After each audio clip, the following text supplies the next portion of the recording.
Now, positive signs in Penrith today with star back rower Liam Martin re-signing with the club until 2027, and teammates, well, they couldn't be happier.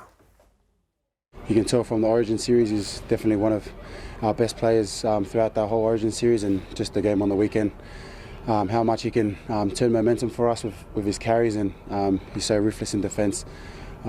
He's solid both sides of the ball, defence and attack, and that's just, quality footy player, and he's got everything in the kit bag. Puts his head where you wouldn't want to put your foot. But yeah, look, it's a credit to him. That's the way he plays the game. That's the style he plays. And I know as a teammate, I absolutely love it. So, he's such a good player and just tough as nails.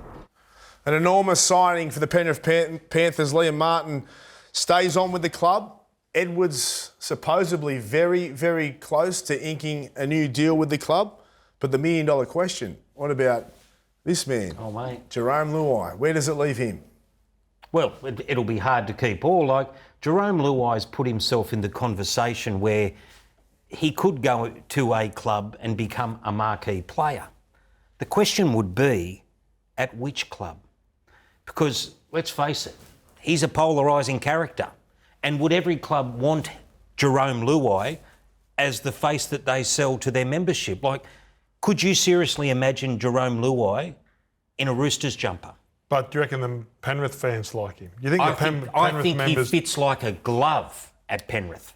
And that's why I will be shocked. If he goes to other clubs and he starts winning, he'll fit like a glove too. Do you think so? I think of the clubs. I think of the clubs that will be looking for a 5'8", or he could play halfback. He's shown he can do that before. But you think, well, the Roosters in 2025, Keary comes off contract. You've got the Raiders are losing Jack White, and you've got the Bulldogs and the West Tigers. Do you reckon if he went to the Bulldogs... Do you reckon, could you see him playing under Ricky down in Canberra?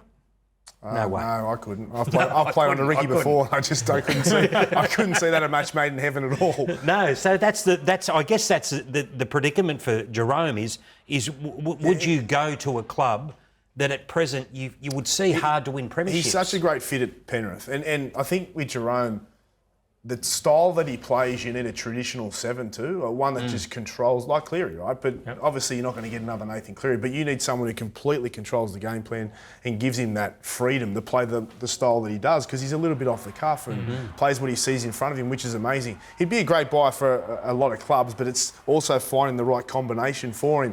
But he's going to have to take a big pay cut if he stays, right? Absolutely. And I wrote a column prior to Origin 2 when he had the opportunity, without Nathan in the blue side, to go to Brisbane and make a statement, but not only for the Blues, for himself, to take himself to that $1 million player.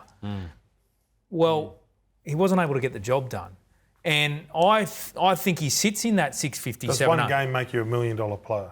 Well, at a state of origin level, it does, Gordy. To go and win at Suncorp without your right-hand man next to you, absolutely. I think he sits now at that 700 mark, and that if he stays at Penrith, could they afford 700 for him? Oh, they're going to have to. What's find every penny. What's Edwards going to sign for? He's close. What's Edwards going to sign for? He's up at around the 800s, yeah. Oh, he'd be minimum 800, wouldn't he? So that means they can't keep him on. But again, it comes back to what they're prepared to stay at their club for. Like, again, Dylan Edwards is having so much success in that football time. If they can find a way to keep him there, would you jeopardise that to go and get a little bit of extra money? I don't know. You wouldn't, but others have before. So it'd be maybe if they win three premierships in a row, maybe that might be it. That's it. That's another thing, the desire after winning three. Mate, if they win this grand final, what more do they have to achieve? Which they're red hot favourites to do. Yeah, so like what more? So then they've ticked that box, so they've won 3 in a row. Then it's time to, put some money in the bank. Buy a few houses for the family. All right, Josh, another Panther in the kennel. Luai. What do you think? Luai to the Dogs or? Oh, look, mate, no, because I love Birdo at 6. He's my I love him there. Every time he's played there, and having Sexto there now to open him up a bit, I think he'll be a lot better. But in saying that, I do like Luai. He's a bit that 6 jersey at the Dogs. He's got to be a bit of a grub, so. Luai, he probably fit that role. So. I like it or don't like it? It's half. All right. Yeah, fence.